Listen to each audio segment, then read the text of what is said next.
Eh bien, nous voilà donc dans cette 11e et dernière vidéo consacrée aux textures dans Photoshop. Nous allons ici donc réaliser une texture de bois. Pour celles et ceux qui auraient déjà visionné la vidéo précédente consacrée au bois, vous allez vous apercevoir qu'ici c'est une technique totalement différente, plus poussée que nous allons employer, et le rendu sera beaucoup plus détaillé. Donc pour ma part, j'ai déjà créé le nouveau document, donc toujours un carré de 500 pixels de côté, en 72 pixels par pouce et en mode colorimétrique RVB. Je viens modifier ma couleur de premier plan. Je rentre ici les valeurs 185, 153, 83. Je valide. Je modifie maintenant ma couleur d'arrière-plan. Les valeurs ici sont de 88, 73 et 23. Je valide. Je viens remplir mon document avec la couleur de premier plan, donc avec le raccourci que l'on connaît déjà maintenant, Alt, retour arrière.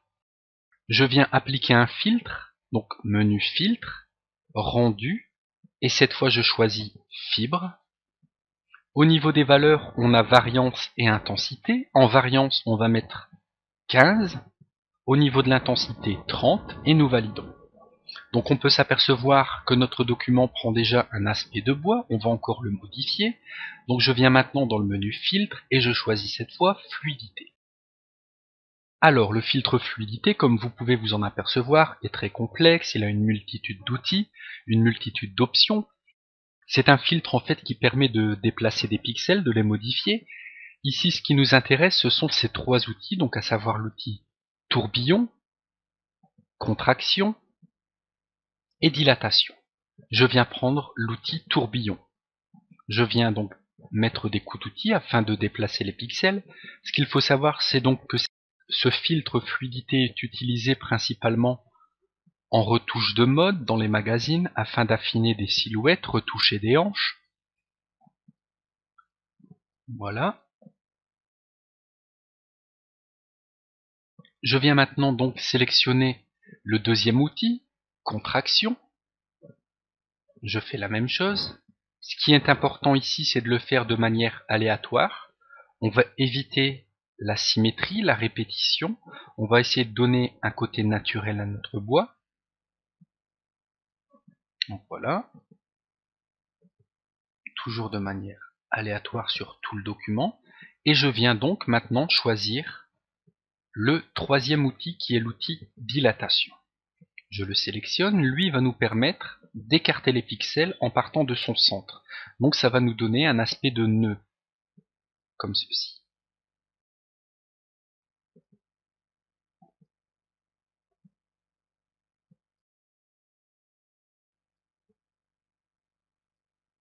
Voilà, je le fais un peu partout sur le document. Une fois que ça me convient, je valide. Pour avoir un aperçu de avant et après notre filtre, on peut faire le raccourci CTRL-Z, donc avant le filtre et après le filtre.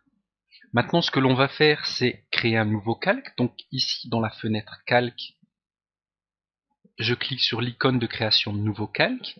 Je viens maintenant sélectionner donc dans la barre d'outils l'outil de sélection rectangulaire et je vais faire une sélection verticale de quelques pixels, comme ceci.